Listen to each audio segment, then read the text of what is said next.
My name is Ethan Bosco. I'm Filipino American. I grew up in America, but my home felt like the Philippines.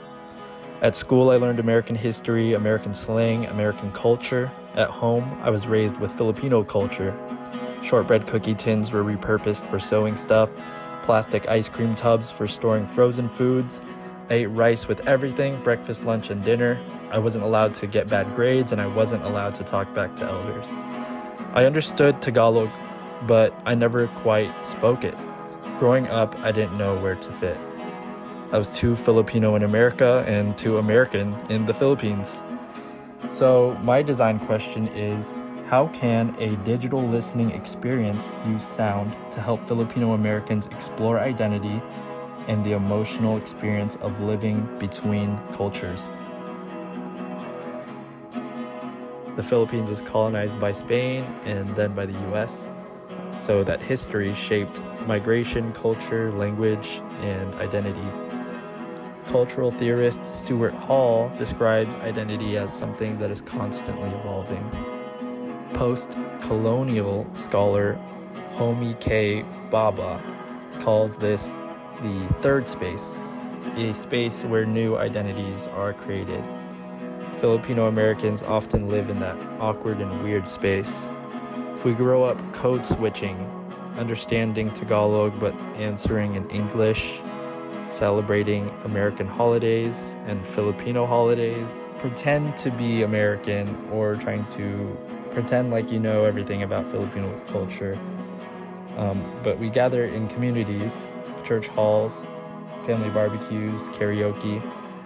We even set up parties for Manny Pacquiao fights. But even in those spaces, I've always wondered if I was Filipino enough. It felt isolating, especially growing up as a first-generation child.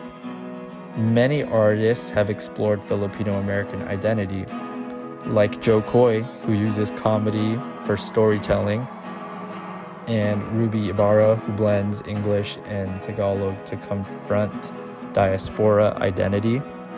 There's a film called Yellow Rose, and it explores belonging and that cultural weird space. Organizations like Bindle Stiff Studio create performance spaces centered on Filipino American stories, and all these works represent us and a group that I am in. So, how can I represent the unique culture of Filipino Americans through sound? My vision is a listening museum, an archive where Filipino Americans upload short sound pieces that capture identity, sounds of nostalgia, cultural nostalgia, remixed Filipino songs, or just anything that reminds us of who we are and where we belong. Instead of like paintings on the walls and art in a museum, this holds audio compositions documenting what it feels like when you close your eyes and just listen. My system would allow anonymous uploads, remixing traditional sounds, generational storytelling. So it reframes the in-between space as not something that's confusing, but something that can be creative. Belonging can become something that we turn into beauty. My experience prototype is a listening museum through SoundCloud, containing 3 original compositions. Each piece will explore one side of my Filipino American upbringing. The first one being the differences and the struggles, a piece that captures the duality of childhood and teenage years. The second piece is the love and culture, a piece that celebrates my roots. And the third piece being the beauty of both combined. So this piece will merge the two worlds that I thought I was struggling in.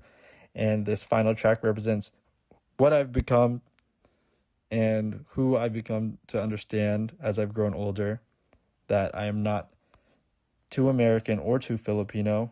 I'm just simply both.